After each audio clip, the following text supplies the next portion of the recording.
السلام عليكم ورحمة الله وبركاته. إن الحمد لله نحمده ونستعينه ونستغفره ونعوذ بالله من شرور أنفسنا ومن سيئات أعمالنا. من يهده الله فلا مضل له ومن يضلل فلا هادي له. وأشهد أن لا إله إلا الله وحده لا شريك له وأشهد أن محمدا عبده ورسوله صلى الله تعالى عليه وعلى آله وصحبه وسلم تسليما كثيرا. أما بعد، فقد قال رسول الله صلى الله عليه وسلم: الدين النصيحة. قلنا: لمن يا رسول الله؟ قال: لله ولكتابه ولرسوله ولأئمة المسلمين وعامتهم. أخرجه الإمام মুসলিম ফি সাহিহিহি। সম্মানিত এই মসজিদুত তাওহীদের মুসল্লিগণ এবং তার সাথে বিভিন্ন স্থান থেকে আগত আমাদের ভাই এবং বোন সকল, যারা আজকের এই গুরুত্বপূর্ণ দ্বীনি মজলিসে উপস্থিত হয়ে দ্বীন সম্পর্কে কিছু জানার সৎ নিয়ত নিয়ে এসেছেন, যাতে করে আল্লাহ রাব্বুল আলামিন আমাদেরকে এই ফরজটি আদায় করার তৌফিক দান করেন এবং ইলমের ফরজের পরে আমলের ফরজ আদায়ের তৌফিক দান করেন এবং সেদিকে মানব জাতিকে আহ্বান করার, দাওয়াত দেওয়ার তৌফিক দান করেন। এটি হচ্ছে আসল নিয়ত ইলম শিখার। আমাদের সমাজে শুধু বলা হয় যে অশেষ নেকির আশায় আসবেন। এতে হয় কি, আসল লক্ষ্য উদ্দেশ্য মানুষের হারিয়ে যায়। একটি দ্বীনি মজলিসে কেন এসেছেন? শুধু নেকির জন্য এসেছেন। তার মানে এখানে যা ফরজ আদায় করেছেন ইলম শিখার, আর সেই বিশুদ্ধ ইলম মোতাবেক আমল করার, এবং তারপর আর একটি ফরজে আইন অথবা ফরজে কিফায়া বিভিন্ন স্তরে দাওয়া ইলাল্লাহ। এটি হচ্ছে আসল নিয়ত, দ্বীনের জ্ঞান অর্জন করার এবং দ্বীনি মজলিসে বসার। আর তার সাথে যে ফজিলতগুলো রয়েছে দ্বীনি মজলিসে বসার এবং দ্বীনি মজলিসে আসার, কদমে কদমে যেসব ফজিলতগুলি রয়েছে, এগুলি তো আছেই অতিরিক্ত। এই জন্য প্রথমখানে আমরা আমাদের নিয়তটাকে সহি শুদ্ধ করে নেব, প্রশস্ত করে নেব, এবং যেটি আসলে মুখ্য উদ্দেশ্য সেটা যেন আমাদের সামনে থাকে। আর তারপরে আমরা আমাদের আলোচনায় আসছি। যেমনটা শুনেছেন যে আজকের বিষয়বস্তু রাসূলুল্লাহ সাল্লাল্লাহু আলাইহি সাল্লামের একটি গুরুত্বপূর্ণ হাদিসের প্রথম অংশ, আদ-দীন আন-নাসিহা। আদ-দীন মানে দ্বীন ইসলাম, কারণ আল্লাহর কাছে একমাত্র দিন হচ্ছে ইন্নাদ-দীন ইনদাল্লাহি আল-ইসলাম। তো দ্বীনে ইসলাম যে আল্লাহর মনোনীত দিন, সমস্ত মানব জাতির জন্য, সমস্ত আম্বিয়া রসুলগণ এবং তাদের উম্মতের দিন ছিল দিন ইসলাম, এবং সেটা কিয়ামত পর্যন্ত থাকবে। আল্লাহর জমিন যতদিন রয়েছে, দুনিয়া যতদিন রয়েছে, ততদিন পর্যন্ত দিন ইসলাম থাকবে। সেটা আমাদের মাধ্যমে হোক অথবা অন্যদের মাধ্যমে হোক, তাতে যদি আমরা অংশ নিতে পারি তো আমরা সফল। আমরা সফল, আমাদের সফলতা, আমরা ধন্য। আর যদি অংশ না নিতে পারি তো আমরা হতভাগা। কিন্তু আল্লাহর দিন আল্লাহর জমিনে থাকবে, ইম্মা বেকা অবে গায়রিকা, হয় আপনার মাধ্যমে, আমার মাধ্যমে, আমাদের মাধ্যমে, অথবা অন্যের মাধ্যমে। ওয়াইন তাতাওয়াল্লাউ ইস্তাবদিল কওমান গায়রাকুম সুম্মা লা ইয়াকুনু আমসালাকুম। তোমরা যদি ফিরে যাও, জন্মসূত্রে যারা মুসলিম, পরম্পরা চলে আসো যুগ যুগ ধরে মুসলিম, শত শত বছর ধরে, তোমরা ফিরে গেলে কি হবে? ইস্তাবদিল কওমান গায়রাকুম, তোমাদের ছাড়া অন্য জাতিকে আল্লাহ নিয়ে আসবেন তোমাদের জায়গায়। সুম্মা লা ইয়াকুনু আমসা, তোমাদের মতো অবাঞ্ছিত হবে না, অযোগ্য হবে না। আল্লাহর দিন আল্লাহর জমিনে কায়েম থাকবে, আছে, ছিল, থাকবে। জি, আল্লাহ রাব্বুল আলামিন এই দিনের খাদেম হিসাবে আমাদেরকে যেন কবুল করেন, এই দিনের জ্ঞান অর্জনকারী হিসাবে যেন কবুল করেন, এই দিনের প্রতি আমলকারী হিসাবে যেন কবুল করেন, এই দিনের দিকে আহ্বানকারী হিসাবে আল্লাহ যেন কবুল করেন। আর দিন ও নাসিহা, দিন ইসলাম হচ্ছে নাসিহার নাম। নাসিহা শব্দটির আমরা তাৎপর্য আলোচনা করব। নাসিহা মানে আমরা আমাদের বাংলা ভাষায় শাব্দিক অর্থে আমরা আসলে প্রয়োগ করি না, ব্যবহারিত অর্থে, যেই অর্থে ব্যবহার হয়ে থাকে সাধারণত। কিছু কিছু শব্দ রয়েছে তার শাব্দিক অর্থ আলাদা, পারিভাষিক অর্থ আলাদা, কিন্তু সেটা ব্যবহার হয়, যেটাকে বলা হয় ইতলাকাত। জি, ইতলাক আলা কাজা, এই অর্থে প্রয়োগ হয়ে থাকে। তো নসিহা শব্দটি আমরা উপদেশের অর্থে ব্যবহার করি, তাই না? একটু নসিহত করুন, তার মানে একটু উপদেশ দেন। কিন্তু আসলে কি আরবি ভাষায় নসিহা মানে উপদেশ? উপদেশ হচ্ছে মাওয়েজা, না হয় ওয়াজ, যেটাকে ওয়াজ বলেন। আমাদের দেশের বক্তব্যকে কি বলা হয়? ওয়াজ বলা হয়। সেটা যদি আবার সুর করে হয় তাহলে, তাই না, আমাদের সমাজে, তাহলে সেটা ওয়াজ হয়। আর আমাদের মতো হলে এটা ওয়াজ হলো না, এটা কথা বলছে। আমার আলোচনা 2007-08 দিকে যখন সিলেটে পৌঁছে, আমাদের এক সিলেটি ভাই চৌধুরী দাম্মামে থাকে, সে বলছে আমার মা খালাদেরকে নিয়ে গিয়ে যখন বক্তব্য শোনালাম, অডিওর যুগ তখন ছিল, তারও আগে, 2005-এর আগে, ওই সময়টাই। তো বলছে যে প্রথম গিয়ে বলেছে আমি কিছু ওয়াজ নিয়ে এসেছি, গুরুত্বপূর্ণ ওয়াজের ক্যাসেট নিয়ে এসেছি। তো শোনার পরে ওর আত্মীয় স্বজন, মা বোন যারা আছে সবাই বলছে, তুমি বলছো ওয়াজ, এ তো কথা বলছে, কথা বলছে। আশা করি বুঝতে পারছেন আমাদের দেশের ধ্যান ধারণা ইসলাম সম্পর্কে এবং দিনের জ্ঞানের ক্ষেত্রে আমাদের আসলে শোচনীয়তা। ওয়াজ মানে হচ্ছে উপদেশ, মওয়েজা, সেটাই। হ্যাঁ জি। আর তারপরে জিকরা মানে উপদেশ। হ্যাঁ, ওয়াযাক্কির ফাইন্না যিকরা তানফাউল মুমিন, উপদেশ দাও, স্মরণ করিয়ে দাও। জিকরা, উপদেশ দিলে, স্মরণ করিয়ে দিলে মানুষ, মুমিনের ফায়দা হয়। তাহলে নাসিহা মানে কিন্তু শাব্দিক অর্থ উপদেশ নয়। নাসিহা মানে কি তাহলে? নাসিহা মানে হচ্ছে কোনো খাঁটি বস্তু, নির্ভেজাল বস্তু, যাতে কোনো ভেজাল নেই, একেবারে ভেজাল মুক্ত। এই জন্য আরবি ভাষায় আসালুন নাসিহুন, খাঁটি মধু। আজকাল মধুকে দুই ভাগ ভাগ করছেন না, খাঁটি মধু আর ভেজালযুক্ত মধু, তাই না? দুধ, দুধও দুই রকম।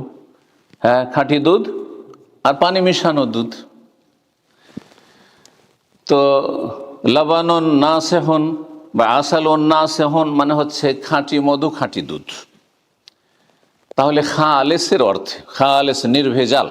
তাহলে আদ-দীনুন নাসিহা, দিন হচ্ছে খুলুসিয়াতের নাম, তাই না? তাহলে এই নসিহার যে প্রয়োগ, নসিহা মানে উপদেশের ক্ষেত্রে যে প্রয়োগ করে থাকি, নসিহত করেন একটু বা নসিহা করুন, কেন? কারণ যেই ব্যক্তি নসিহা করছে, উপদেশ দানকারী, নাসিহ, যাকে উপদেশ দিচ্ছে, মানসুহ, তার ক্ষেত্রে, তার অন্তরে খুলুসিয়াত থাকবে। খুলুসিয়াত, দুনিয়ার স্বার্থমুক্ত।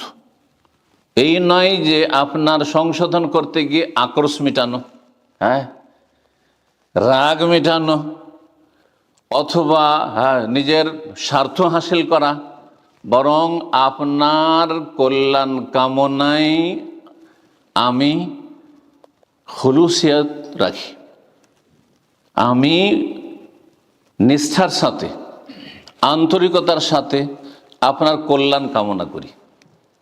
তো নাসিহার এই জন্য শাব্দিক অর্থ যদি করতে হয় বাংলায়, অনেক আরবি ভাষা আছে এত ব্যাপক অর্থ রাখে যে একটি শব্দ দিয়ে অন্য ভাষায় সেটাকে ব্যক্ত করা যায় না।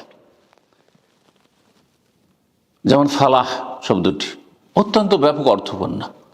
একটা শব্দ দিয়ে আরবি বাংলায় আপনি তার ভাব প্রকাশ করতে পারবেন না, তখন ব্যাখ্যার প্রয়োজন রয়েছে। ঠিক ওই রকমই নাসিহা শব্দটি। কিন্তু সবচেয়ে ভালো শব্দটি যেটি আমরা চিন্তা করে দেখেছি, উর্দুরা বলে খের খাহি। খের মানে ভালো, আর খাহি মানে চাওয়া, ভালো চাওয়া। তাহলে এটা হচ্ছে শুভ আকাঙ্ক্ষা, কল্যাণ কামনা, শুভ আকাঙ্ক্ষী হওয়া। আর দিনুন নাসিহা, দিনে ইসলাম হচ্ছে শুভ আকাঙ্ক্ষী, শুভাকাঙ্ক্ষী হওয়ার নাম। দিন ইসলাম পুরোটাই হচ্ছে যে কোনো মানুষের জন্য, এমনকি মানুষের রবের জন্য কি কামনা করা? শুভাকাঙ্ক্ষা করা, কল্যাণ কামনা করা, ভালো চাওয়া, সহজ ভাষায়। তাহলে দিনুন নাসিহা মানে হচ্ছে দিন ইসলামের পুরোটাই হচ্ছে কি শুভ আকাঙ্ক্ষী হওয়া, কল্যাণ কামনা করা, ভালাই চাওয়া। আপনি ভালো চাইবেন। রাসূলুল্লাহ সাল্লাল্লাহু আলাইহি ওয়াসাল্লাম এই কথাটি বললেন। এই যে নাসিহা শব্দটি সম্পর্কে আরো বলি, কত গুরুত্বপূর্ণ এই বিষয়টি, নাসিহা, যে কোরআনে কারীমের কয়েকটি সূরায় 10টির বেশি জায়গায় এই শব্দটি বিভিন্ন শব্দে আল্লাহ রাব্বুল আলামিন বর্ণনা করেছেন। কোনো জায়গায় নুসহি, কোনো জায়গায় ওয়ানসাহু, হ্যাঁ ওয়ানাসাহতু, জি, নাসিহুন আমিন, ওয়ানা লাকুম নাসিহুন আমিন।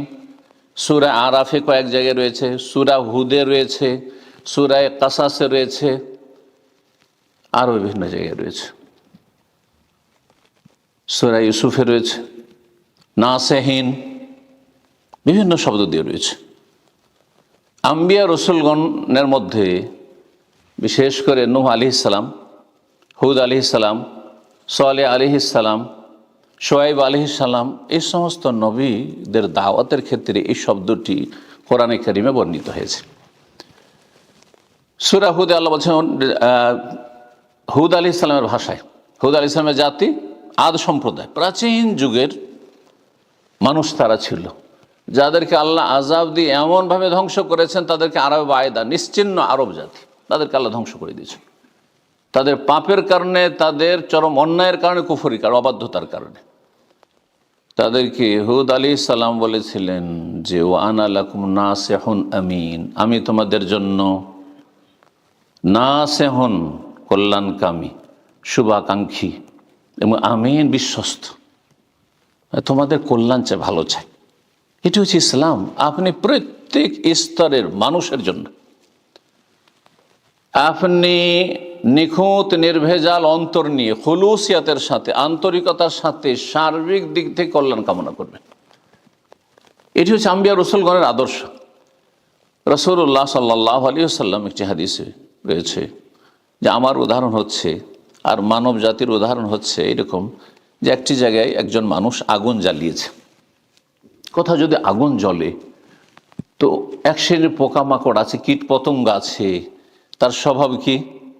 সেখানে ঝাঁপিয়ে পড়বে। কিসের জন্য? হ্যাঁ, তাতে ঝাঁপ দেওয়ার জন্য, ঝাঁপ দেওয়ার জন্য।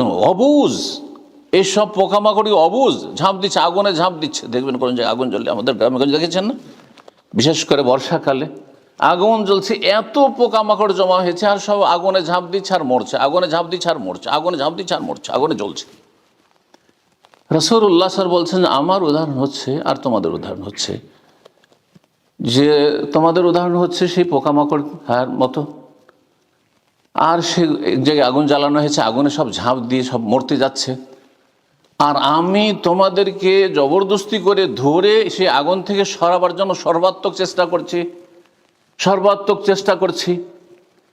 ওয়ান্তুম তাতাকাহামুনা ফি, আর তোমরা তাতে ঝাঁপ দিচ্ছ, গায়ের জোরে ঝাঁপ দিচ্ছ, আমার কথা শুনছো না, নিজেকে রক্ষা করতে চাইছো না। সুবহানাল্লাহ। এই রকমের দরদি হইতে হবে, হিতাকাঙ্ক্ষী হইতে হবে প্রতিটি স্তরের মানুষের জন্য। আর যে যত কাছের মানুষ তার হক আগে বেশি। সবচেয়ে বড় হক হচ্ছে কার? রবের হক, সমস্ত মানুষের উপর, আম্বিয়া রসুলগণের ওপর সবচেয়ে বড় হক কার? আল্লাহর, যিনি আমাদেরকে সৃষ্টি করেছেন, যিনি সব কিছু দিয়েছেন, যিনি সব কিছু দিচ্ছেন, যিনি রিজিক দিয়েছেন। ওমা বিকুম মিন নিআমাতিন ফামিনাল্লাহ, তার জন্য সবচেয়ে বেশি এবং সর্বপ্রথম কি হইতে হবে? নাসে হইতে হবে, খুলুসিয়াত আপনার অন্তরে হইতে হবে। আপনি শুভাকাঙ্ক্ষী হবেন, কল্যাণ কামনা করবেন। কেমন করে করবেন পরে বলছি। আর তারপরে রাসূলুল্লাহ সাল্লাল্লাহু আলাইহি সাল্লামের, রাসূলুল্লাহ সাল্লাল্লাহু আলাইহি সাল্লাম যে মেসেজ নিয়েছেন আসমানি সিলেবাস কোরআনে কারীমের জন্য, আর তারপরে সকল স্তরের মানুষ, তার মধ্যে এক শ্রেণীর মানুষ হচ্ছে যাদেরকে আল্লাহ পৃথিবীতে কি করেছেন? নেতৃত্ব দিয়েছেন। আর নেতৃত্ব হচ্ছে দুই রকমের, একটা হচ্ছে ধর্মীয় নেতৃত্ব, আর একটা হচ্ছে পার্থিব নেতৃত্ব। আপনি যে হিতাকাঙ্ক্ষী হবেন, আমরা এই বিষয়গুলি আলোচনা করতে গিয়ে আমরা দূরের লোকদের ক্ষেত্রে খুব খেয়াল রাখি। আমার পাড়া প্রতিবেশী, দেশবাসী, গ্রামবাসী, বন্ধু মহল, আর যাদের সাথে চলাফেরা করে রাস্তাঘাটে দেখা হয়, তাদের আপনি হিতাকাঙ্ক্ষী হবেন, মুসলিম জাতির হিতাকাঙ্ক্ষী হবেন, অমুসলিমদের হিতাকাঙ্ক্ষী হবেন, মানব জাতির হিতাকাঙ্ক্ষী হবেন, কিন্তু আমরা ঘরকে ভুলে যাই। এই কথাটি আমি আজকে স্মরণ করিয়ে দিতে চাইছি। সাধারণ স্তরে যত মানুষ রয়েছে তার মধ্যে সবচাইতে কাছের মানুষ আপনাকে দেখতে হবে আল্লাহর পরে রাসূলুল্লাহ সাল্লাল্লাহু আলাইহি ওয়াসাল্লাম, তারপরে আপনার সবচাইতে কাছের মানুষ এবং সবচাইতে শ্রদ্ধাভাজন মানুষ, সবচাইতে সম্মানের পাত্র মানুষ হচ্ছে পিতামাতা। পিতামাতার সাথে সদাচরণ নেই। সবচাইতে ঘনিষ্ঠ মানুষ আপনার জীবন সঙ্গী, আপনার স্ত্রী, একজন বোনের, একজন নারীর তার স্বামী, তার চাইতে ক্লোজ মানুষ আর কি আছে, তার চাইতে ঘনিষ্ঠ ব্যক্তি আর কি আছে। এদেরকে আমরা উপেক্ষা করি, ভুলে যাই। এদের ক্ষেত্রে আমাদেরকে যে আন্তরিক হইতে হবে, আর সেই ক্ষেত্রে আমাদের নাসিহা মূলত বুঝতে হবে এবং সেটার উপর আমল করতে হবে এবং তাদের শুভাকাঙ্ক্ষী হইতে হবে। এই বিষয়গুলি আমরা একেবারে উপেক্ষা করি, আর না হলে ভুলেই থেকে যাই, যার ফলে পারিবারিক ক্ষেত্রে এগুলো বাস্তবায়ন হয় না, ছেলে মেয়েদের ক্ষেত্রে এগুলো বাস্তবায়ন হয় না, স্ত্রীর ক্ষেত্রে এটা বাস্তবায়ন হয় না, বাপ মায়ের ক্ষেত্রে তার বাস্তবায়ন হয় না, ভাই বোনদের ক্ষেত্রে তার বাস্তবায়ন হয় না, আত্মীয় স্বজন পাড়া প্রতিবেশীর ক্ষেত্রে বাস্তবায়ন হয় না। কোথায় হয়? ওই কলিগ, যাদের সাথে হয়তো কিছুক্ষণ ডিউটি করছেন, কিছুক্ষণ চাকরি করছেন, কিছুক্ষণ ব্যবসা বাণিজ্যের ক্ষেত্রে থাকছেন, লেনদেন করছেন, তাদের ক্ষেত্রে আপনি এমন কিছু ভালো আচরণ করছেন যেটা খুব অমায়িক, আপনাকে যাতে করে লোকেরা বলে খুব অমায়িক মানুষ, খুব ভালো মানুষ। কিন্তু আপনি আপনার স্ত্রীর কাছে ভালো মানুষ হতে পারেন, স্বামীর কাছে ভালো মানুষ হতে পারেননি, বাপ মায়ের কাছে ভালো মানুষ হতে পারেননি, ছেলে মেয়েদের কাছে ঘরে ভালো মানুষ হতে পারেননি। খাইরুকুম লিআহলি, রাসূলুল্লাহ সাল্লাল্লাহু আলাইহি ওয়াসাল্লাম বলছেন, তোমাদের মধ্যে সবচেয়ে ভালো মানুষ যে তার পরিবারের কাছে ভালো মানুষ। সামান্য কিছুক্ষণ এইখানে বসে আছেন, খুব ফেরেশতা সাজা যায়, কিন্তু 24 ঘন্টা যার সাথে থাকছেন তার সাথে ফেরেশতা চরিত্র নিয়ে বসবাস করা, জীবনযাপন করা, এটা অত্যন্ত গুরুত্বপূর্ণ বিষয়। এখানে আপনার আসল চেহারাটা ফুটে উঠবে যে আপনি কেমন চরিত্রের মানুষ, কেমন আচরণের মানুষ, কেমন অন্তরের মানুষ, কেমন আপনার মধ্যে বড়দের শ্রদ্ধা সম্মান রয়েছে, ছোটদের মায়া মমতা রয়েছে, দুর্বলদের ওপর আপনার সহানুভূতি রয়েছে, ইত্যাদি ইত্যাদি। আল্লাহ যেন বুঝার তৌফিক দান করেন এবং বাস্তব জীবনে আল্লাহ এবং তার রাসূল সাল্লাল্লাহু আলাইহি ওয়াসাল্লামের কথাগুলি যেন আমাদের পালন করার তৌফিক দান করেন। হাদিসের দিকে ফিরে আসি। এর ভূমিকা স্বরূপ যে কথাগুলি বললাম, এগুলি আমাদের বাস্তব জীবনে আসলে আমল করার জন্য আমল করতে হবে। শুনছি আমরা অনেক কিছুই, পড়ছি আমরা অনেক কিছুই, জানছি অনেক কিছুই, কিন্তু আমলের ক্ষেত্রে সবচেয়ে বেশি দুর্বলতা অধিকাংশ মানুষের। তামিম আদ-দারি রাদিয়াল্লাহু তাআলা আনহু বর্ণনাকারী হাদিসটি সহিহ মুসলিমের প্রথম দিকে রয়েছে, 55 নম্বর হাদিস। নবী সাল্লাল্লাহু আলাইহি ওয়াসাল্লাম বলেন, আদ-দীনুন নাসিহা, দিন হচ্ছে শুভাকাঙ্ক্ষী হওয়ার নাম, কল্যাণ কামনার নাম। সাহাবীরা বললেন, কুলনা, আমরা তখন বললাম, লিমান ইয়া রাসূলুল্লাহ, কার জন্য আমরা হিতাকাঙ্ক্ষী হব, শুভাকাঙ্ক্ষী হব, কার জন্য কল্যাণ কামনা করব, ভালাই চাইব? তখন রাসূলুল্লাহ বললেন, লিল্লাহি, আগে তুমি শুভাকাঙ্ক্ষী হবে, কল্যাণ কামনা করবে, নাসিহা করবে আল্লাহর জন্য। আগে আল্লাহ, তারপরে আল্লাহর বান্দা বান্দিরা। লিল্লাহি, 2 নম্বরে বলছেন, ওয়ালি কিতাবেহি, তার কিতাব, আসমানি সিলেবাস, যেটা মানব জাতির জন্য বরকতময় এবং সার্বিক দিক থেকে কল্যাণময়। কিতাবুন আনজালনাহু মুবারাক, এমন কিতাব যা আল্লাহ স্বয়ং নাজিল করেছেন মানব জাতির কল্যাণের জন্য। মুবারাক, যেটা শুরু থেকে শেষ পর্যন্ত বরকত আর বরকত। আল্লাহ বলছেন, লিয়াদাব্বারু আয়াতিহি, যাতে করে এই কোরআন কারীম নিয়ে গভীরভাবে চিন্তা করে দেখেন। কোরআন কারীমের শুধু তর্জমা পড়া নয়, আর শুধু তাজবিদ শুদ্ধ করা নয়, আর শুধু শাব্দিক দিক থেকে সংরক্ষণ হারে মুখস্থ হেফজ করা নয়, এগুলি করতে হবে, কিন্তু এগুলি থেকে অনেক এগিয়ে যাওয়ার চেষ্টা করতে হবে। শব্দের হেফাজতের সাথে, শব্দ মুখস্থ করার সাথে, অর্থ মুখস্থ করার সাথে, অর্থ জানার সাথে তরজমা তফসির জানার সাথে তরজমা তফসির জেনে নিলেন আল্লাহ কি বলতে চেয়েছেন। সবকিছু শেষ হয়ে গেল না, সর্বশেষ লিয়াদাব্বারু আয়াতিহি, আয়াতগুলি নিয়ে আপনি তদব্বর করবেন, গভীরভাবে চিন্তা করবেন, যাতে বাস্তবে আপনি সেগুলি ফলো করতে পারেন। হাড়ে হাড়ে আপনি টের পান যে আল্লাহ কি চেয়েছেন এবং আমাদের কেমন হওয়া উচিত। ওয়ালিয়াতাযাক্কারু উলুল আলবাব, যখন গভীরভাবে চিন্তা করবেন তখন আপনি সত্যিকারের জ্ঞানী, আর জ্ঞানীরাই উপদেশ নিয়ে থাকে কোরআনে কারীম থেকে। ওয়ালিয়াতাযাক্কারু উলুল আলবাব, একটি বাক্যের আরেকটি বাক্যের সাথে এই আয়াতে সম্পর্ক রয়েছে। আনজাল্লাহু মুবারাক লিয়াদাব্বারু আয়াতিহি ওয়ালিয়াতাযাক্কারু উলুল আলবাব। কিতাবের জন্য আপনি কোরআনে কারীমের জন্য, আল্লাহর কিতাব যে আসমানি কিতাব সমস্ত মানবতার জন্য, তার জন্য আপনি শুভাকাঙ্ক্ষী হবেন, কোরআনে কারীমের জন্য শুভাকাঙ্ক্ষী হইতে হবে। বলে রাসূলিহি, আল্লাহ রাসূল সাল্লাল্লাহু আলাইহি ওয়াসাল্লামের জন্য আপনি শুভাকাঙ্ক্ষী হবেন। কিভাবে হবেন বিস্তারিত পরে বলছি। বলে আইম্মাতুল মুসলিমিন, মুসলিম নেতাদের জন্য, ইমামের বহুবচন আইম্মা, মুসলিম নেতাদের জন্য আপনি শুভাকাঙ্ক্ষী হবেন। আপনি মুসলিম নেতা বলতে একটু আগে বললাম, মুসলিম নেতা হচ্ছে দুই রকম, একটা হচ্ছে পার্থিব নেতা অর্থাৎ মুসলিম শাসক। নবী সাল্লাল্লাহু আলাইহি ওয়াসাল্লাম বলেননি মুসলিম শাসক যদি ফেরেশতা চরিত্রের হয়ে যায়, আমরা কি ফেরেশতা চরিত্রের? আমাদের মধ্যে হাসানাত আছে, সাইয়্যাত আছে, ভালো আছে মন্দ আছে। সুতরাং শাসকদের মধ্যে ভালো আছে আর মন্দ আছে, পাপও আছে, কিছু নেকিও করছে, কিছু ভালো কাজও করছে, কিছু পাপও করছে। আমরাও এরকম, কেউ কম আর কেউ বেশি। আল্লাহ যেন আমাদের হেফাজত করেন এবং গুনাহমুক্ত থাকার তৌফিক দান করেন। আর ভুল হয়ে গেলে, গুনাহ হলে আল্লাহ যেন দ্রুত ফিরে এসে তওবা করে সংশোধন করার তৌফিক দান করেন। মুসলিম শাসক আর আইম্মাতুল মুসলিমিন, আর এক সেই আইম্মা হচ্ছেন উলামাউল মুসলিমিন। এই জন্য বড় বড় ওলামাদেরকে কি বলা হচ্ছে? ইমাম বলা হচ্ছে। ইমাম আবু হানিফা, ইমাম শাফি, ইমাম মালিক, ইমাম আহমদ, ইমাম বুখারী, ইমাম মুসলিম বলছেন না, তারা তো ওলামা। কিন্তু কেন আইম্মা বলছেন? বড় বড় ওলামা কেন? সেজন্য বলে আইম্মাতুল মুসলিম, মুসলিম আইম্মা মানে ওলামায়ে কেরামদের জন্য আপনি হিতাকাঙ্ক্ষী হবেন, আপনি শুভাকাঙ্ক্ষী হবেন। আপনি কিভাবে হবেন? এই হাদিস নিয়ে যদি বিস্তারিত আলোচনা করা যায়, অনেক সময়ের প্রয়োজন, যদিও সংক্ষেপে হোক না কেন ইনশাআল্লাহ তাআলা আমি সেগুলি বলার চেষ্টা করব এই অল্প সময়। বলে আম্মাতহিম, এবং জনসাধারণ যারা মুসলিম জনসাধারণ তাদের জন্য শুভাকাঙ্ক্ষী হবে। যে কোনো সাধারণ মানুষ, সাধারণ মানুষের মধ্যে যারা কাছের তারা বেশি হক রাখে, আপনার ঘর আর তারপরে ঘরের আশেপাশে, পাড়ায় মহল্লায়, এই হাইডে এখানে, তারপরে দূরের যাদের সাথে সবসময় প্রতিদিন দেখা হচ্ছে, কারো সাথে প্রতিদিন নয় সপ্তাহে দেখা হচ্ছে, কারো সাথে মাসে বছরে জীবনে একবার দেখা হয়েছে, যে কোনো স্তর মানুষ হোক না কেন।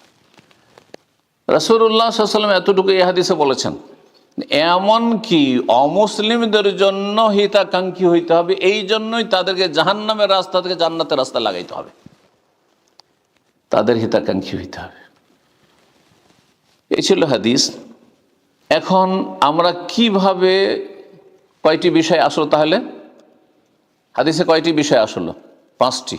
লিল্লাহি ওয়া রাসূলিহি ওয়া কিতাবিহি ওয়া আইম্মাতিল মুসলিমিন ওয়া আম্মাতিহিম, 5টি বিষয় আসলো না? কেমন করে? প্রথম 1 নম্বর, আল্লাহর শুভাকাঙ্ক্ষী হবেন। খুব সহজ ভাষায় যদি খুব সংক্ষেপে আলোচনা করতে হয়, আল্লাহর যথাযথ হক আদায়ের মাধ্যমে আল্লাহর হক আদায় করে। যে যত বেশি সুন্দর করে আল্লাহর হক আদায় করে, সে তত বেশি আল্লাহর শুভাকাঙ্ক্ষী। আর আল্লাহর হক হচ্ছে, মুআয বিন জাবাল রাদিয়াল্লাহু তাআলা সহিহ বুখারী মুসলিম হাদিসে রয়েছে, হকুল্লাহে আলা ইবাদ আন ইয়াবুদুহু ওয়া লা ইউশরিকু বিহি, সে আল্লাহর ইবাদত করবে, আল্লাহর সাথে কোনো কিছুকে শরীক করবে না, অংশীদার করবে না। সমস্ত শিরক থেকে মুক্ত হবেন, বড় শিরক ছোট শিরক থেকে মুক্ত হবেন। আল্লাহর ইবাদত করবেন মানে আল্লাহর আদেশ নিষেধ, কথা কাজের ক্ষেত্রে যা আল্লাহ পছন্দ করেন তা আপনি করবেন, যা আল্লাহ পছন্দ করেন না, যাতে আল্লাহ রাব্বুল আলামিন অসন্তুষ্ট হন, সেগুলি থেকে বেঁচে থাকবেন আপনি। ব্যাপক অর্থ আল্লাহর হক আদায় করার মাধ্যমে। তাহলে এক একটি করে বিষয় একটু বিস্তারিত আলোচনা করি। ওলামায়ে কেরামগণ এই কথাগুলি আল্লাহর হক আদায় সম্পর্কে বা আল্লাহর জন্য নাসিহা সম্পর্কে কেমন করে আল্লাহর জন্য নাসিহা করবেন বিস্তারিত আলোচনা করেছেন। তার মধ্যে ইমাম নওয়াবী রাহিমাহুল্লাহর কথাগুলি এখানে তুলে ধরি। তিনি সহিহ মুসলিমের যে ভাষ্য লিখেছেন, খুব প্রসিদ্ধ ভাষ্য তার সারহা, তাতে এই কথাগুলি তিনি উল্লেখ করেন। আম্মান নাসিহাতুলিল্লাহ তাআলা, মহান আল্লাহর জন্য নাসিহা মানে শুভাকাঙ্ক্ষী হওয়া, সেটা হচ্ছে মুনসারিফুন আল ঈমান বিহি, আল্লাহর প্রতি ঈমান নিয়ে আসবেন। আপনি কাফের হবেন না, নাস্তিক হবেন না, সেকুলার হবেন না, মুশরিক হবেন না আপনি, জি মুনাফিক হবেন না আপনি। ওয়ানাফিউশ শরীক আনহু, আল্লাহর সাথে কোনো রকমের শরীক যেন না থাকে আপনার আকীদায়, বিশ্বাসে অথবা কথায় কাজে।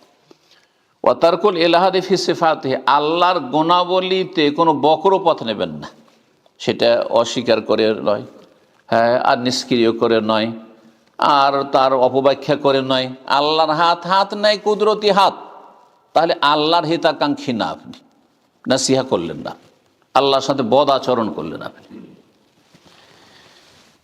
ওয়াসফি সিফাতিল কামাল ওয়াল জামাল কুল্লিহা, আল্লাহ রাব্বুল আলামিনের সুন্দর সুন্দর যেগুলিতে আল্লাহ রাব্বুল আলামিনের কোনো ত্রুটি নেই সেগুলি বর্ণনা করবেন। এই জন্য সুবহানাল্লাহ তাসবিহ করছি। আল্লাহ সমস্ত দোষ ত্রুটি থেকে মুক্ত, কিন্তু আল্লাহর কোনো সৃষ্টি দোষ ত্রুটি মুক্ত নয়। ওয়া তানজিহিহি সুবহানাহু ওয়া তাআলা জামিআন নাকাস, সমস্ত দুর্বলতা থেকে, ঘাটতি থেকে, ত্রুটি থেকে আল্লাহ রাব্বুল আলামিনের পবিত্রতা ঘোষণা করবেন। ওয়াল কিয়াম বিতাআতিহি, আল্লাহর আনুগত্য করবেন। আল্লাহর আনুগত্য করা কাকে বলা হয়? আনুগত্য করা মানে আল্লাহর আদেশ নিষেধ মেনে চলা। আনুগত্য তা এটি আল্লাহর জন্য রয়েছে, রসুলের জন্য রয়েছে, কিন্তু আনুগত্য মানে গোলামি নয়। এখানে এক শ্রেণীর বিদাতি মোল্লারা কানাকা হাইকোর্ট দেখায় আর হককে বাতিলের সাথে মিশিয়ে দিয়ে জাতিকে জাহান্নামের দিকে ঠেলে দেয়। যে আতিউল্লাহ ওয়া আতিউর রসুল, এক বক্তা বলছে যে আতিউল্লাহ ওয়া আতিউর রসুল মানে আল্লাহর গোলামি করা, রসুলের গোলামি করা। গোলামি শব্দটি উবুদিয়াতের অর্থ। আব্দুল্লাহ মানে আল্লাহর গোলাম, আর তাআতুল্লাহ বা মতিউল্লাহ, হ্যাঁ, বা মতিউর রহমান, এর মানে হচ্ছে আল্লাহর গোলামি। আল্লাহর যেহেতু উবুদিয়াত আছে, হক, সেই জন্য। কিন্তু রসুলের ক্ষেত্রে, হ্যাঁ, আতিউল্লাহ ওয়া আতিউর রসুল, রসুলের আনুগত্য করো। আনুগত্য মানে আদেশ নিষেধ মেনে চলা, মেনে চলা, সহজ ভাষায় হচ্ছে মেনে চলা। কিন্তু গোলামি মানে এমনভাবে ঝুঁকে যাওয়া যেটা আল্লাহ ছাড়া কারোর জন্য জায়েজ নয়। সেজদা করে দেওয়া, রুকু করা, তার কাছে অসহায় হয়ে চাওয়া, উদ্ধার কামনা করা, রোগের আরোগ্য কামনা করা, এগুলিকে রসুলের হক। চলবে রসুলের সাথে? মোটেই চলবে না। তাহলে রসুলের ক্ষেত্রে গোলামি শব্দটি এটি শিরকি শব্দ, কারণ গোলামি মূলত উবুদিয়াত, আব্দুনের অর্থ। আবাদা ইয়াবুদ মানে ইবাদত করা, হ্যাঁ, আর গোলামি করা, বন্দেগি করা, এগুলি অর্থ। তাআতুন মানে গোলামি নয়। আল্লাহ হেদায়েত দান করুন এবং আমাদেরকে সরাসরি কোরআন হাদিস বোঝার চেষ্টা করতে হবে। এতটা অন্তত বোঝার চেষ্টা করতে হবে যাতে করে কানা কাহাইকোট না দেখে, যা ইচ্ছা তাই বলে চলে গেল, আর হ্যাঁ কথা ঠিক না ঠিক, আর হ্যাঁ হ্যাঁ করে দিলেন আপনি। না, এভাবে জাহান্নামে যেতে হবে। তো বলছেন যে ওয়াল কিয়াম বিতাআতিহি, আল্লাহর আনুগত্য করবেন। ওয়াজতিনাবু মাসিয়াতিহি, আল্লাহর নাফরমানি, বিরুদ্ধাচরণ থেকে বেঁচে থাকবেন। হ্যাঁ, আল্লাহর নাফরমানি। ওয়াল হুব্বু ফিহি, আল্লাহকে ভালোবাসবেন সবচেয়ে বেশি, আল্লাহর জন্য ভালোবাসবেন। এবং শত্রুতা রাখবেন, যদি কারোর সাথে রাখতে হয় আল্লাহর জন্য শত্রুতা রাখতে হবে। দেখেন, শত্রুতা রাখা একটা জিনিস, শত্রুতা প্রকাশ করা আরেকটি জিনিস। এখানে বুঝতে গিয়ে অনেক বিভ্রান্তির শিকার হয়, যার ফলে মনে করে যে আল্লাহর দুশমনের সাথে তো শত্রুতা রাখতে হবে। শত্রুতা রাখা এখানে, আর প্রকাশ করা, প্রকাশের জায়গায় প্রকাশ। আপনাকে সদাচরণ করতে বলা হয়েছে, কাফেরের সাথে সদাচরণ করতে বলা হয়নি। প্রতিটি মানুষের সাথে সদাচরণ করতে বলে অকুলুল নাস হোসনা, প্রতিটি মানুষের সাথে ভালো কথা বলো। হ্যাঁ, তাহলে এখানে গিয়ে তখন আপনি খারাপ আচরণ করা শুরু করেন, সেখানে সংকীর্ণতা চলে আসে না। আপনাকে সেখানে পরিস্থিতি বুঝতে হবে যে এখানে শত্রুতা প্রকাশ করলে লাভ আছে ইসলামের, আপনি ইসলামের খাদেম, সুতরাং আপনার ইসলামের লাভ সবসময় দেখতে হবে। তো এবং যারা আল্লাহর আনুগত্য করে তাদের সাথে ভালোবাসা, এবং যারা আল্লাহর নাফরমানি করে তাদের সাথে বৈরিতা রাখা, এবং আল্লাহর নিয়ামতকে মেনে নেওয়া, স্বীকার করা, অঙ্গীকার করা। আল্লাহর নিয়ামত, রাত দিন অসংখ্য নিয়ামত আমরা ভোগ করতে আছি, মানে অনুভবই করি না। পয়সা না হলে মনে হয় নিয়ামতই হলো না, তাই না? আর নেতৃত্ব ক্ষমতা না হলে মনে হয় নিয়ামতই হলো না। সুস্থতার নিয়ামত কোথায় গেল? মাথাতে পা পর্যন্ত নিয়ামত আর নিয়ামত, নিয়ামত আর নিয়ামত। হ্যাঁ, আপনার সব ভিতরে বাইরে এত নিয়ামত, কিন্তু এগুলো আমাদের নজরে আসে না। চিন্তা করুন, সাহাবায়ে কেরামগণ যখন সূরা তাকাসুর নাজিল হয় তখন তাদের ধন সম্পদ কতটা ছিল, তাদের বাড়িঘরের অবস্থাটা কি ছিল চিন্তা করুন তো দেখি। তাদের খাবার কি ছিল? খেজুর আর পানি, সেটাও 3 বার তো জুটতই না, তাই না? মাঝে মধ্যে দিনের পর দিন পার হয়ে চলে যেত। তারপর আল্লাহ বলছেন সুম্মা লা তুসআলুনা ইয়াওমা ইযিন আনিন নাঈম, তোমাদেরকে অবশ্যই জিজ্ঞাসা করা হবে নিয়ামত সম্পর্কে। তাদেরকে যদি বলা হয়, প্রথম সম্বোধন তাদেরকে করা হয়েছে, তোমাদেরকে জিজ্ঞাসা করা হবে এই নিয়ামত সম্পর্কে, খেজুর আর পানির নিয়ামত সম্পর্কে, তাহলে আমাকে আপনাকে যে পোশাক আর যে আপনার ভোগবিলাসের সামগ্রী আর যে আপনি চিন্তা করেন যে মাথা থেকে পা পর্যন্ত কত কি ব্যবহার করছেন, আপনার বাড়ি গাড়ি, আপনার কত নিয়ামত, প্রস্তুত আছেন জবাব দেওয়ার জন্য? আল্লাহ যেন বুঝার তৌফিক দান করেন এবং নিয়ামতের শুকরিয়া আদায় করার তৌফিক দান করেন। এইভাবে বলছেন ওয়াল ইখলাস ফি জামিউল উমুর, সমস্ত কিছুর ক্ষেত্রে ইখলাস নিয়ে আসা এবং আল্লাহ শুকরিয়া আদায় করা, আর এইদিকে আহ্বান করা, এর জন্য মানুষকে উৎসাহিত করা, ইত্যাদি ইত্যাদি বেশ কিছু কথা ইমাম নবী রাহমাতুল্লাহ বলেছেন। তাহলে আল্লাহর হিতাকাঙ্ক্ষী হওয়া, সংক্ষেপে আল্লাহর হক আদায় করা, ফরজ ওয়াজিব কমপক্ষে আদায় করেন, হারাম নাজায়েজ থেকে বেঁচে থাকেন, আল্লাহ সন্তুষ্টির কাজে আপনি অবিচল থাকেন। মানুষকে সন্তুষ্ট করা মুখ্য উদ্দেশ্য না হয়, রবকে যেন সন্তুষ্ট করতে পারেন, এটা যেন সবসময় আপনার ফিকির চিন্তা থাকে। আল্লাহর কিতাবে যেন নাসিহা, আল্লাহর কিতাবের হক রয়েছে। আমি অনেক আগে একটি আলোচনা করেছি হুকুকুল কোরআনুল কারীম, কোরআনে কারীমের হক, কোরআনে কারীমের হক রয়েছে, সেই হকের বিভিন্ন স্তরগুলি রয়েছে, সেগুলি আদায় করতে পারলেই হয়ে গেল। এই ক্ষেত্রে ওলামায়ে কেরাম বলছেন যে কোরআনে যে আম্মান নাসিহাতুল কিতাব, আল্লাহর কিতাবে যেন নাসিহা হচ্ছে, ফাতাকুন বিল ঈমানে বিহি, তার প্রতি ঈমান নিয়ে আসবেন, তেলাওয়াত করবেন। গোটা বছর চলে যাচ্ছে তেলাওয়াত করছেন না, ওই রমজান মাসটা শুধু তেলাওয়াতের জন্য, তারপর অল্প কিছু মানুষ ওয়াতাদাব্বুরে আয়াতিহি, আয়াতগুলি নিয়ে গভীরভাবে চিন্তা করা, ওয়াল ইত্তিআজ বিমাওয়াইজিহি, কোরআনের উপদেশ গ্রহণ করা, এবং যেখানে আল্লাহ থামতে বলেছেন থেমে যাও, স্টপ, জি, আর যেখানে চলতে বলেছেন চলা, ইত্যাদি ইত্যাদি। আল্লাহ রাব্বুল যা আদেশ করেছেন তা পালন করা, যা নিষেধ করে তা থেকে বেঁচে থাকা। এবং নবী রহমতুল্লাহ আলাই আরও বিস্তারিত বলেছেন, সুতরাং সময় স্বল্পতায় এইখানেই ক্ষান্ত করছি। রাসূলুল্লাহ সাল্লাল্লাহু আলাইহি ওয়াসাল্লামের নসিহা, এই ক্ষেত্রে রাসূলুল্লাহ সাল্লাল্লাহু আলাইহি ওয়াসাল্লামের হক আদায় করা, রাসূলুল্লাহ সাল্লাল্লাহু আলাইহি ওয়াসাল্লামের হক আদায় করা, এই বিষয়ে বেশ কিছু উলামায়ে কেরামদের লিখনী রয়েছে। তার মধ্যে ইমাম ইবনে উসাইমিন রাহিমাহুল্লাহর কথা তিনি এখানে বর্ণনা করি আপনাদের সামনে। তিনি যা বর্ণনা করেছেন, বলছেন আন নাসিহাতু লিরাসূলি তাকুনু বিউমুর মিনহা, রাসূলুল্লাহ সাল্লাল্লাহু আলাইহি ওয়াসাল্লাম যেমন নাসিহা মানে শুভাকাঙ্ক্ষী হওয়া বেশ কিছু বিষয়ের মাধ্যমে হইতে পারে, তার কিছু এখানে বর্ণনা করছি। আর সেগুলি হচ্ছে রাসূলুল্লাহ সাল্লাল্লাহু আলাইহি ওয়াসাল্লামের হক আদায় করা। বলছেন তাজরিদুল মুতাবাআত লাহু, নির্ভেজাল আপনি রাসূলুল্লাহ সাল্লাল্লাহু আলাইহি ওয়াসাল্লামের অনুসারী হবেন। অনুসরণের ক্ষেত্রে এটা করলে হবে না যে রসুলের এই হাদিসটা দেখি আমাদের মযহাবে আছে কিনা, এই সুন্নত যদি আমাদের মযহাবে থাকে তাহলে নিলাম, আর না হলে আমাদের মযহাবে নেই, ওইটাও শাফি মযহাবের, ওইটা ওই হাম্বলিরা করে। এটা কি সৌদি আরব? ওইটা সৌদি আরবে করিয়ে নেবেন। হ্যাঁ, আমাদের এখানে মেজরিটি হচ্ছে অন্য মযহাবের, সুতরাং এই সুন্নাত এখানে চলবে না। করছেন না? তাহলে ভেজাল আছে আপনার, এখানে ভেজাল আছে। রাসূলুল্লাহ সাল্লাল্লাহু আলাইহি ওয়াসাল্লাম যেন আপনি শুভাকাঙ্ক্ষী না, আপনি রাসূলুল্লাহ পাশাপাশিও যদি রেখে দেন, ইমান তো হারিয়ে যাবে। আপনি চিন্তা, যদি কাউকে রেখে দেন, কেউ যদি আবু বকর আরে ইমামদেরকে বাদ দেন, কেউ যদি সমানভাবে রাখে যে নবী যেমন আবু বকর তেমন, ইমান থাকবে? তাহলে কেউ যদি বলে নবী যেমন ইমাম শাফি তেমন, ইমান থাকবে? বোঝার চেষ্টা করতে আপনাকে। এই জন্য বলছেন তাজরিদুল মোতাবাতে লাহু, নির্ভেজাল ফলোয়ার হবেন আপনি রাসূলুল্লাহ সাল্লাল্লাহু আলাইহি ওয়াসাল্লাম। এখানে কোনো শর্ত নেই।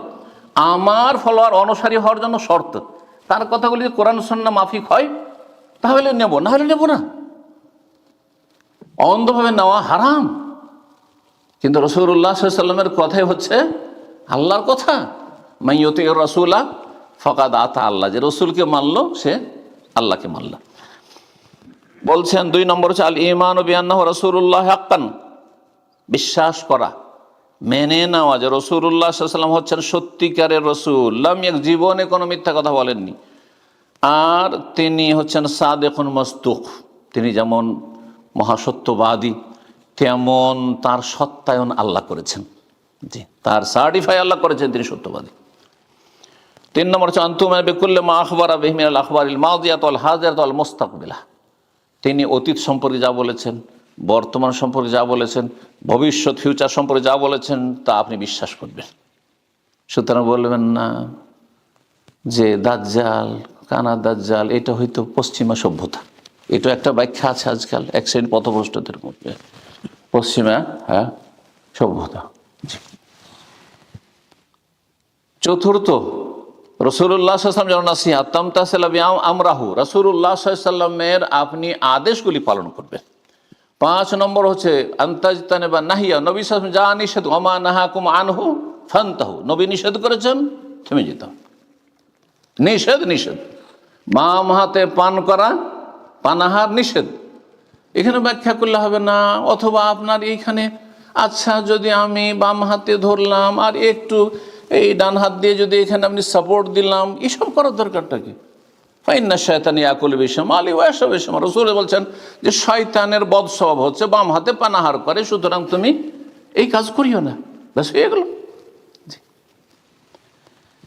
6 নম্বর হচ্ছে আনতাজুব আন শরিয়ত, রাসূলুল্লাহ সাল্লাল্লাহু আলাইহি ওয়াসাল্লামের নিয়ে আসা শরীয়তের পক্ষ থেকে আপনি ডিফেন্স করবেন, আপনি কোরআন সুন্নাহ ডিফেন্স করবেন, আপনি আপনার তরিকা রক্ষার জন্য আপনি মরিয়া হবেন না, রাসূলুল্লাহ সাল্লাল্লাহু আলাইহি ওয়াসাল্লামের তরিকা রক্ষার জন্য আপনি জীবনটাকে অফ করে দেবেন। এটা হচ্ছে রাসূলুল্লাহ সাল্লাল্লাহু আলাইহি ওয়াসাল্লামের জন্য নসিহত। 7 নম্বর বলছে আনতা তাকাদান্না মা জাআ রাসূলিল্লাহ ফাহুয়া কামা জাআ আনিল্লাহি তাআলা, রাসূলুল্লাহ সাল্লাল্লাহু আলাইহি ওয়াসাল্লাম থেকে যা এসেছে আদেশ নিষেধ তা ওই রকমই সেম যেই রকম কোরআনে কারীমে রয়েছে। কোরআনের হুকুম আর হাদিসের হুকুমে কোনো পার্থক্য নেই। অসংখ্য মানুষ মুসলিম সমাজে আছে, বরং আমাদের সমাজে অধিকাংশ মানুষ মনে করে এটা কোরআনের হুকুম, সুতরাং সেটার গুরুত্ব আলাদা, আর এটা হচ্ছে হাদিসে আছে। আমি এই ক্ষেত্রে উদাহরণ দিই। আচ্ছা বলুন তো, কোরআনে আছে ওয়ান তাজমাউ বাইনাল উখতাইন, 2 বোনকে একই টাইমে বিয়ে করে রাখতে পারবেন না। আপনার স্ত্রী বিয়ে করে আছেন, তার সাথে ওর বোনকে বিয়ে করে ফেললেন, জায়েজ না হারাম? হ্যাঁ, কোরআন দ্বারা হারাম, ঠিক না? আর হাদিসে রয়েছে যে আপনার স্ত্রী এবং তার ফুফুকে একসাথে রাখতে পারবেন না। আপনার স্ত্রী লা তুজমাউ বাইনাল মারআতি ওয়া খালাতিহা, দুটো মাসলায় কোনো পার্থক্য আছে নাকি? যেহেতু কোরআনে নেই, সুতরাং আমি আমার ওয়াইফের ফুফুকে বিয়ে করলাম, জায়েজ না হারাম? বলছি একটু হারাম, কিন্তু একটু পার্থক্য আছে কোরআন আর হাদিসের হুকুমে, নাকি? না, যদি মনে করেন কোরআন হাদিসের হুকুমে পার্থক্য আছে, তাহলে আপনার ঈমান নেই, ঈমান নবায়ন করেন আপনি। রাসূলুল্লাহ সাল্লাল্লাহু আলাইহি ওয়াসাল্লামের কথা, হাদিসের কথা আর কোরআনের কথা যদি সহি হাদিস হয়ে যায়, জয়ীফ জাল হাদিস হাদিস নয়, সহি হাদিস প্রমাণিত, সুতরাং সেটি কোরআনের মতোই আমল করার ক্ষেত্রে, বিশ্বাস করার ক্ষেত্রে এটা বললে হবে না যেটা কোরআন আছে সেজন্য এইভাবে বিশ্বাস করি, আর হাদিস আছে হতে পারে না, আপনার ঈমান হারিয়ে যাবে। সহি হাদিস আপনার বিশ্বাস করতে হবে, আমল করতে হবে। 8 নম্বর নুসরাতুন নবী সাল্লাল্লাহু আলাইহি ওয়াসাল্লামের সর্বাত্মক সাহায্য করা। যখন তিনি বেঁচে ছিলেন তার পাশে দাঁড়িয়ে, তার কাছে হয়ে, এই জন্য হিজরত করা ফরজ ছিল মদিনায়। যাও, ইসলাম কবুল করেছে, হিজরত করে আসো। তার ইন্তেকাল ওয়াইন কানা মাইয়িতান, তার ইন্তেকালের পরে ফানুসরাতুস সুন্নাহ, নবী সাল্লাল্লাহু আলাইহি ওয়াসাল্লামের সুন্নাত তরিকার হাদিসের সাহায্য, কোরআন হাদিসের সাহায্য করা। কোরআন এবং হাদিসে সাহায্য করছেন, কোরআন হাদিসের পক্ষে আপনি কথা বলছেন, কোরআন দলিলের পক্ষে কথা বলছেন, এটি হচ্ছে নবী সাল্লাল্লাহু আলাইহি ওয়াসাল্লামের জন্য নসিহা, খায়ের খাহি এবং শুভাকাঙ্ক্ষী হওয়া। মুসলিম নেতাদের জন্য বা মুসলিম শাসকদের জন্য নাসিহা, এটা দুই ভাগে বিভক্ত। যেমনটা বললাম, তার মধ্যে এক শ্রেণী হচ্ছে যারা শাসক গোষ্ঠী। এমন নবী রাহমাহুল্লাহ বলছেন তাদের সাথে নাসিহা কি করে করবেন। নাসিহা মানে যদি উপদেশ হয় তো তাদের কাছে তো আমরা অধিকাংশ পৌঁছিতে পারি না, তাই না? আলেম ওলামারা তাদের কাছে পৌঁছিতেই পারে না, তাহলে কি করে নাসিহা? নাসিহা মানে শুধু উপদেশ না, উপদেশ নয় এখানে। হ্যাঁ, সেই জন্য শুরুতে বলে নিয়েছি, নাসিহা মানে তাদের আপনি শুভাকাঙ্ক্ষী হবেন। তাহলে যদি শাসক গোষ্ঠীর শুভাকাঙ্ক্ষী হন তাহলে কি তাদের জীবনে শত্রু হবেন? হ্যাঁ, তাদের প্রাণ নাশ করাটাই আপনার বড় জিহাদ হয়ে গেল। হ্যাঁ, তাদের মারতে পারলেই কাজ হয়ে গেল, তাদের সাথে শত্রুতা রাখতে পারলে বড় মুজাহিদ হয়ে গেলেন আপনি। আর এই ক্ষেত্রে হাদিসের অপব্যাখ্যা করে মানুষকে বিভ্রান্ত করে। রাসূলুল্লাহ বলছেন আফজালুল জিহাদে কালেমাতু হাক্কাইন ইনদা সুলতানিন জায়ের, সবচাইতে উত্তম জিহাদ হচ্ছে কালেমাতু হক, সত্য কথা বলা, ন্যায়সঙ্গত কথা বলা। কোথায়? শব্দটি চিন্তা করে, ইনদা সুলতানিন জায়েরিন, জালেম শাসকের পাশে। ইনদা মানে নিকটে, পাশে গিয়ে, যে পাশে যেতে পারবে, যে পাশে বসছে উপদেষ্টা হয়ে, যে পাশে বসছে গিয়ে সেখানে সুযোগ পাচ্ছে, হ্যাঁ, তার সাথে ঘনিষ্ঠতা রয়েছে অথবা কোনো চান্স পেয়েছে বসার জন্য, ইনদা। কিন্তু কিভাবে অপব্যাখ্যা করা হয় আমাদের দেশের সমস্ত বক্তাদের, ইল্লামা রহমান রাহিমাহুল্লাহ, সালাফি ওলামা ছাড়া কারো কাছে এই কথা পাবেন না। কি বলে? জালেম শাসকের বিরুদ্ধে হক কথা বলা, বিরুদ্ধে কথা আছে ওখানে না, ইন্দা আছে। বিরুদ্ধের আরবি হয় দিদ্দা, হ্যাঁ, তাদের এগেনিস্টে। এখানে তুই কথা নেই, ইন্দা আছে। দেখলেন এইখানে কিভাবে জাতিকে জঙ্গি বানিয়ে দিচ্ছে, হ্যাঁ, জাতিকে সরকারের বিপক্ষে দাঁড় করে দিচ্ছে, যেন শত্রু তারা আর আমরা তাদের শত্রু। এই দূরত্ব দিয়ে কোনোদিন জাতির কল্যাণ হয়েছে? কখনো কল্যাণ হবে না।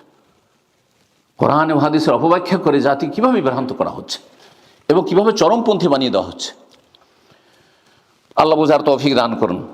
বলছেন নবী রাহিমাহুল্লাহ যে মুসলিম শাসকদের নাসিহা করবে, শুভাকাঙ্ক্ষী হবে, মুআওয়ানাতুম আলাল হাক্কি, ভালো কাজে, হকের ক্ষেত্রে সাহায্য করা।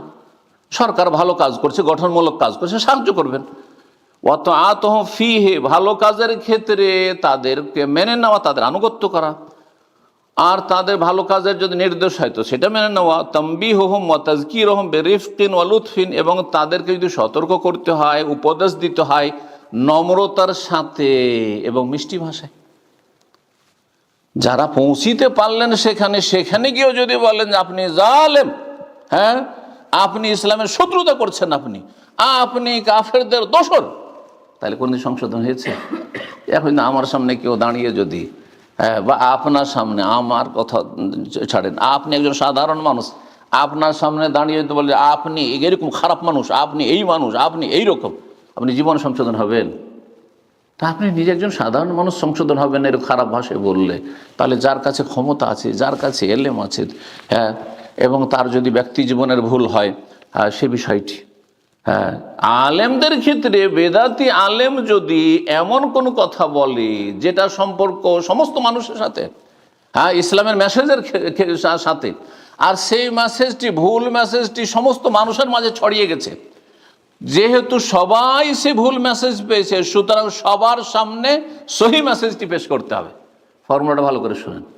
কিন্তু ব্যক্তি জীবনের ভুল যদি হয়, আমার টাকনার নিচে আপনি কাপড় দেখলেন, হতে পারে মানুষ মাত্রের ভুল, টাকনার নিচে কাপড় দেখলেন আপনি, এটি আমার ব্যক্তি জীবনের ভুল, এটা দিয়ে আপনাদের কোনো ক্ষতি নেই। ক্ষতি আছে? কোনো ক্ষতি নেই। তখন আমাকে একা বলতে হবে। এইখানে গিয়ে আমাদের দেশের মানুষরা বুঝে না, ওনাকে একা বলতে পারেননি, ওনার সাথে দেখা কেন করলেন না, হ্যাঁ, ওনার সাথে পার্সোনাল কেন যোগাযোগ করলেন, পার্সোনাল কেন সংশোধন করলেন না? আরে পার্সোনাল করে তো উনি রাখেননি, উনি তো পাবলিক করে দিয়েছেন। ওনার গুমরাহিটা পাবলিক হয়ে গেছে, সুতরাং আমার সংশোধনটাও পাবলিক হইতে হবে, সবার কাছে পৌঁছিতে হবে। কথা বোঝা গেছে? কিন্তু ব্যক্তি জীবনের ভুল, ওনার পারিবারিক কিছু সমস্যা আছে, ওনার ব্যক্তি জীবনে কোনো সমস্যা আছে, ওনার আমলে কোনো ত্রুটি আছে, তখন আপনি যার দ্বারা অন্যের কোনো ক্ষতির আশঙ্কা নেই, তখন আপনি পার্সোনালি তাকে বলবেন। তো এটা আলেমদের ক্ষেত্রে বললাম। হ্যাঁ, বলছেন ওয়াইলামুহুম বিমা গাফালু আনহু, যদি তাদের গাফিলতি থাকে শাসকের তাহলে তাদেরকে জানিয়ে দেওয়া। মুসলিমদের বেশ কিছু বিষয় সম্পর্কে, সমস্যা সম্পর্কে তারা জানছেন, অবগত নন, যার ফলে সমাধান কিছু হচ্ছে না, তাহলে সমাধান করা। অনেকে ন্যায্য অধিকার পাচ্ছে না, অনেক অবিচারের শিকার হচ্ছে, জুলমের শিকার হচ্ছে, আর সেই মেসেজগুলি আপনি যিনি বড় শাসক রয়েছেন তার কাছে পৌঁছাতে পারবেন, তাহলে পৌঁছে দেবেন। ওয়া তারকুল খুরুজ আলাইহিম, তাদের বিরুদ্ধে, মুসলিম শাসকদের বিরুদ্ধে আপনি অস্ত্র নিয়ে বেরোবেন না, এতে কোনোদিন দেশে শান্তি নিরাপত্তা কায়েম হবে না। কে বলছেন? আমার কথা ইমাম নওয়াবী রাহিমাহুল্লাহ বলছেন। ওয়া তাআল্লুফু কুলুবিন নাস লিতাআতিহিম, এবং মানুষের অন্তরকে মুসলিম শাসকের আনুগত্যের দিকে আকৃষ্ট করা। এই নয় যে ঘৃণা ছড়ানো, যে এরা ইসলামের দুশমন, এরা হচ্ছে কাফেরদের দালাল, এরা হচ্ছে ইসলামের শত্রু, এদের মধ্যে কোনো কল্যাণ নাই, এসব যদি বক্তব্য রাখা হয় তাহলে জাতির কোনো লাভ আছে? খাসেরা দুনিয়া ওয়াল আখিরা, ইহকালও কিছু করতে পারলেন না, আর পরকালেও কিছু লাভ করলেন না। ইসলাম এটা শেখায়নি। কি শিখিয়েছে? ওয়া তাআল্লুফু কুলুবিন নাস লিতাআতিহিম, তাদের আনুগত্য করার জন্য মানুষের অন্তরকে আকৃষ্ট করা, মানুষকে এমনমুখী করেন যাতে তারা ভালো কথাগুলি সরকার মেনে চলে, আর দেশে স্থিতিশীলতা থাকে, দেশে নিরাপত্তা কায়েম থাকে, দেশে অশান্তি সৃষ্টি না হয়, আর বহিরাগত দুশমনরা মুসলিম দেশগুলিকে ধ্বংস করার সুযোগ না পায়, মুসলিমদেরকে দুর্বল করার সুযোগ না পায়। ইমাম খাত্তাবী রাহিমাহুল্লাহ বলছেন অমিনান নাসিহাতি লাহুম, তাদের হিতাকাঙ্ক্ষী হওয়ার অন্তর্ভুক্ত হচ্ছে আসসালাতু খালফাহু, তারা ইমামতি করলে তাদের ইমামতির নামাজ পড়া। আর বলছেন তারা যদি জিহাদ করেন, জিহাদে করা। ওয়া আদাউস সাদাকাতি ইলাইহিম, যদি সাদাকা তারা চায় আমানতের সাথে তারা বিতরণ করবে, সাদাকা যাকাত তাদের আদায় করে দেওয়া। ওয়া তারকুল খুরুজ বিসাইফি আলাইহিম, তরবারি নিয়ে, অস্ত্র নিয়ে তাদের বিরুদ্ধে না বের হওয়া, তাদের জুলম অত্যাচারের কারণে, তাদের বদ আচরণের কারণে। ওয়া আল্লাহ ইউগাররু বিসানাইল কাযিব আলাইহিম, তাদের চামচামি না করা, চাটুকারিতা না করা, এইটাও কিন্তু তাদের হিতাকাঙ্ক্ষী হওয়া।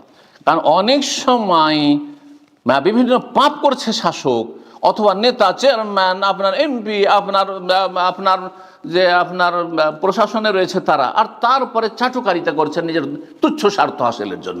এতে আরও তাকে খারাপ বানিয়ে, আরও বড় জালেম বানিয়ে দিচ্ছেন আপনি। সুতরাং চাটুকারিতা করা চলবে না, যে এটা হচ্ছে তাদের হিতাকাঙ্ক্ষী হওয়া। ওয়াইউদ আলহম বিসাল্লাহ, এবং তাদের জন্য দোয়া করবেন আল্লাহ তাদের ভালো করে দিক এবং ভালো অবস্থায় রাখুক, তাদের দ্বারা ইসলামের খেদমত হোক, তাদের দ্বারা দেশের খেদমত হোক, তাদের দ্বারা জনকল্যাণমূলক কাজ হোক, এসব দোয়া করা, ধ্বংসের দোয়া করা নয়। জি। আর দ্বিতীয় দিক হচ্ছে মুসলিম নেতাদের, তা হচ্ছে ওলামাউদ্দিন, দিনের ওলামা কেরাম। তাহলে ওলামায়ে দিন হইতে হবে, কোরআন সুন্নাহর আলেম হইতে হবে, বেদাতি আলেম হইলে হবে না, পেট পূজারি আলেম হবে না, ধর্ম ব্যবসায়ী আলেম হইলে হবে না। আপনি সবগুলি আলেম আলেম আলেম একাকার করে দিলেন। এক শ্রেণ মানুষ তো পেট পূজা, মিলাদে পয়সা আছে, কোরআনখানি বক্সানোতে পয়সা আছে, আর আপনার চল্লিশাতে পয়সা আছে, আর অমুক তমুকে পয়সা আছে, তাবিজে পয়সা আছে, যেখানে পীর মরিদির ব্যবসায় পয়সা আছে, আর বলছে তারাও তো ওলামা। না না না, আপনাকে আলেম চিনতে হবে, ওলামা ইসলাম হইতে হবে, ওলামায়ে দিন হইতে হবে। পেটের আলেম হইলে হবে না, আর ওলামায়ে সু, হ্যাঁ, কোরআন সুন্নাহর দিক নির্দেশনা হেদায়েত না দিয়ে শিরক বিদআতের রাস্তা দেখাচ্ছে, জাহান্নামের রাস্তা দেখাচ্ছে। দুআতুন আলা আবওয়াবে জাহান্নাম, নবী সাল্লাল্লাহু আলাইহি হাদিসে রয়েছে সহিহ বুখারীতে, যে এক শ্রেণীর আলেম হবে যারা জাহান্নামের পাশে দাঁড়িয়ে ডাকছে, আসো জাহান্নামে ঢুকো, জাহান্নামে ঢোকার জন্য। এদের থেকে সাবধান হইতে হবে। এখন বাকি আছে 5 নম্বর বিষয়টি, সেটি হচ্ছে বলে আম্মাতিল মুসলিমিন, মুসলিম জনসাধারণের জন্য হিতাকাঙ্ক্ষী হওয়া। সেটা কিভাবে হবেন আপনি? তাদের হক আদায় করার মাধ্যমে। এই ক্ষেত্রে বলো তাদের হক আদায় করার মাধ্যমে। তাদের হকটা কিভাবে আদায় হবে? ইমাম নওয়াবী রাহিমাহুল্লাহ বলেছেন যে সেটা হবে তখন তারিফ আওয়ামির আল্লাহ ওয়া রাসূল, জনসাধারণকে আল্লাহর দিন সম্পর্কে জ্ঞান দেবেন, রাসূল সম্পর্কে জ্ঞান দেবেন, বেশারে দিনের যে বিধিবিধান সম্পর্কে তাদের জ্ঞান দেবেন, তাদেরকে দিনের দিকে আহ্বান করবেন, তাদের মাঝে সংশোধনমূলক কাজ করবেন। অবিল আমালি আলা মাফিয়া নাফহুম ওয়া সালাহুম, এবং জনসাধারণের যাতে কল্যাণ রয়েছে, মঙ্গল রয়েছে, সেসব কাজগুলি করবেন। ওয়া ইবাদে যারার আনু, তাদের যেন ক্ষয়ক্ষতি না হয় এমন কিছু করবেন না যাতে আপনি মুসলিম জনগণের ক্ষয়ক্ষতি করলেন। তাদেরকে ভালো উপদেশ দেওয়ার মাধ্যমে এবং অন্যায় কাজে বাধা দেওয়ার মাধ্যমে, বেরিফকিন ওয়া ইখলা, নম্রতার সাথে এবং নিষ্ঠা হিতাকাঙ্ক্ষী হয়ে, মায়া মমতার সাথে। তাতে এই জন্য আমি বলি, যে কোনো পাপী মানুষ হচ্ছে রুগী, যে কোনো পাপী মানুষ হচ্ছে রুগী। রাস্তায় যদি একটা লোক অসুস্থ হয়ে পড়ে থাকে, তাহলে আপনার করণীয় কি? আপনার মানবতা, ইসলামের আগে পশ্চিমা দেশ আপনার মানবতার কথা খুব শুনছেন, আর অনেকেই কিন্তু এগুলো করে, তাই না? মানবতার খাতিরে করছেন। আমি তো মুসলিম, আমি ইসলামের খাতিরে করছি, জান্নাতের খাতিরে করছি, আল্লাহ সন্তুষ্টির খাতিরে করছি। তো সেখানে আপনার করণীয়টা কি? একটা অসুস্থ মানুষ রাস্তায় পড়ে আছে, অচল হয়ে গেছে, চলতে পারছে না, তাড়াতাড়ি তাকে গাড়িতে উঠাবেন, আর তারপরে তাকে নিয়ে হাসপাতালে পৌঁছে দেবেন, যাতে করে তাকে বাঁচানো সম্ভব হয়। ঠিক ওই রকমই একজন মানুষ যে কোনো পাপ, শিরক বেদাতের পাপে থাক, অথবা আপনার বিভিন্ন সামাজিক অপরাধের পাপে থাক, বিভিন্ন পাপে জড়িয়ে আছে, বেনামাজি বেদিন হয়ে আছে, তার উপর মায়া মমতার সাথে নম্র আচরণের সাথে তার রোগ ভালো করার চেষ্টা করতে হবে। তার আত্মা রোগে আক্রান্ত, আর শরীরের রোগের চাইতে অনেক বেশি মারাত্মক রোগ হচ্ছে রুহের রোগ, আত্মার রোগ। সুতরাং আপনাকে মায়া মমতার সাথে, নম্রতার সাথে, নিষ্ঠার সাথে অন্যায় কাজে বাধা দিতে হবে। এই নয় অন্যায় কাজে বাধা দিয়ে এমন আচরণ করলেন, আপনি মুসলিম, নামাজ পড়েন না, কিসের মুসলিম আপনি? সংশোধনমূলক কাজ হয় না। আপনি মুসলিম, আরে দাঁড়িয়ে রাখেন না, চেনা যায় না আপনার, কিসের মুসলিম আপনি? চলবে না? চলবে না। আপনি মুসলিম, নামাজ পড়ছেন, দেখি মসজিদে নামাজ পড়তে আসছে না, টাকার নিচে কাপড়, কখন সংশোধন করবেন? আপনার মুখে গন্ধ আসছে, ধূমপান করছেন, এটা সব তরিকা নয়। আর কি করবেন বলছেন?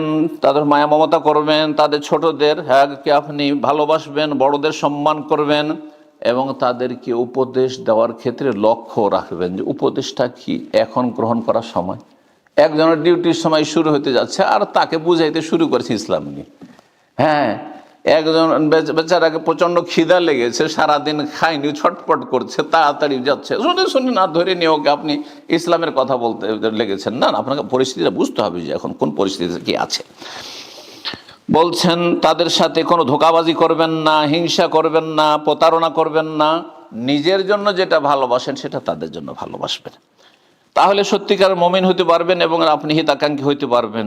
নিজের জন্য যেটা আপনি পছন্দ করেন না, অন্যের জন্য পছন্দ করবেন না সেটি। এবং নিজের যেমন ধন সম্পদের উপরে মায়া মমতা কত, একটা পয়সা আপনি নষ্ট করতে চান না, তাহলে পরের পয়সা কেন এত লোভ? পরে পয়সা কেন নষ্ট হবে? নিজের জমি জায়গার সম্পদে যেন হেফাজত করছেন, তারটাও যাতে হেফাজতে থাকে। এই নয় যে সুযোগ পেলে বেইমানি করলেন, টাকা পয়সা ধার নিয়ে উধাও হয়ে গেলেন, ইত্যাদি ইত্যাদি, আমানতে খেয়ানত করলেন, দাঁড়ি মারলেন, না না না, মোটেই না, ইত্যাদি ইত্যাদি। বলছেন মিম্মা ফিহি সালাহুন নাসি ফি দীনিহিম ওয়া দুনিয়াহুম, যাতে জনসাধারণের দিন দুনিয়ার সার্বিক কল্যাণ রয়েছে, সেটা করবেন আপনি। একটি হাদিস দিয়ে শেষ করছি, সময় কিন্তু আমার শেষ হয়ে গেছে। তা হচ্ছে রাসূলুল্লাহ সাল্লাল্লাহু আলাইহি ওয়াসাল্লামের হাদিস, সহিহ বুখারী মুসলিম রয়েছে। জারির ইবনে আব্দুল্লাহ আল বাজালি রাদিয়াল্লাহু তাআলা আনহু যুবক মানুষ ছিলেন, এবং তিনি সুবহানাল্লাহ, সাহাবারা যে কীভাবে আমল করতেন, এক একটি কথা শুনলেন, আমল করতেন, আমল করার মতো। বলছেন তিনি বায়াত রাসূলুল্লাহ সাল্লাল্লাহু আলাইহি ওয়াসাল্লাম আলা ইকামিস সালাত ওয়া ইতাইজ যাকাত ওয়া নুসহি লিকুল্লি মুসলিম। আমি রাসূলুল্লাহর সাথে ইসলামের যখন বায়াত করি, তার সাথে বায়াত করেছিলাম যে সালাত কায়েম করব, নামাজ ছাড়বো না, আর ইতাই যাকাত দেব, ওয়া নুসহি লিকুল্লি মুসলিম, প্রত্যেক মুসলিমের আমি হিতাকাঙ্ক্ষী হব, প্রত্যেক মুসলিমের হিতাকাঙ্ক্ষী, শুভাকাঙ্ক্ষী হব, কল্যাণ কামনা করব। বলছেন যে এর ওপর আমল করতে, এই হাদিসটি তো সহিহ বুখারী মুসলিমের, আর তার জীবনী সম্পর্কে তাবারানীতে ইমাম তাবারানী রাহিমাহুল্লাহ নিয়ে এসেছেন যে তিনি তার জীবনে বিভিন্ন সময় এরকম ঘটনা ঘটেছে। তার মধ্যে তাবারানীতে রয়েছে, একবার তার এক দাস ছিল, গোলাম, তাকে একটি ঘোড়া কিনে নিয়ে আসতে বলেছে। গোলাম খুব চালাক ছিল, গোলাম হলে কি হবে, অনেক গোলামও চালাক, চতুর, মালিকের চাইতে বেশি, তাই না? তো খুব চালাক চতুর গোলাম ছিল, সে গিয়ে ঘোড়ার মালিকের সাথে একটু দরদাম করে, দর কষাকষি করে, আর তারপরে সেটা খুব সস্তাতে পেয়ে, চিপ রেটে পেয়ে গেছে। মাত্র 300 দিরহামে ঘোড়াটি কিনে নিয়ে এসছে। তারপরে সেটা মালিকের কাছে নিয়ে আসলো, জারির রাদিয়াল্লাহু তাআলার কাছে। আসার পর বললেন যে আজকে খুব সস্তা একটা ঘোড়া পেয়ে গেছে। তিনি গেলেন সেই ঘোড়ার মালিকের কাছে, যার কাছ থেকে কিনেছে তার গোলাম, আর গিয়ে বললেন যে ইন্না ফারাসাকা খায়রু মিন সালাসমিয়া, আপনার ঘোড়ার দাম 300 দিরহামের চাইতে বেশি হবে, আপনি কম দামে বিক্রি করে দিয়েছেন আমার গোলামের কাছে। আরও বেশি বলেন, এ বাড়াইতে বাড়াইতে 400, 500, বাড়াইতে বাড়াইতে হাত্তা আতাহ সামানমিয়া দিরহাম। বলছে ঠিক আছে, তাহলে 300 যদি কমে 400 দিলেই হবে। না না না, আরও বাড়াও। বলছে 500 দিলে হবে না, আরও বাড়াও, আরও বাড়াও। আছে দুনিয়াতে এমন কেউ আজকাল? আছে। যদি সস্তা পেয়ে যান, ফ্রি তো পেয়ে যান। আজকে গিয়েছিলাম এক দোকানে, ও বলছে ফ্রিতে, এইটা ফার্স্ট টাইম যাও ফ্রি নিয়ে যাও, সেকেন্ড টাইম পয়সা লাগবে। কত যে খুশি, কারণ আমাদেরকে ফাউ খেতে বেশি ভালো লাগে। ফাউ বুঝেন তো? হ্যাঁ, মাংনা খেতে বেশি ভালো লাগে, ওলা দেই না মসজিদ। হ্যাঁ, বোনাসটা বেশি ভালো লাগে। আমরা শাকসবজি কিনতে গেলে ওজন করে দেওয়ার পরে 2টা আলু উঠিয়ে দিয়ে দিত, ওইটা বেশি মজা লাগতো। হ্যাঁ, আজকাল ওই যে কাজু ফাজুর দোকানে গিয়ে, সৌদি আরব দেখেন খেজুরের দোকানে গেলে যত খাবেন খান, কিছু লোক আছে ও খেতেই থাকে।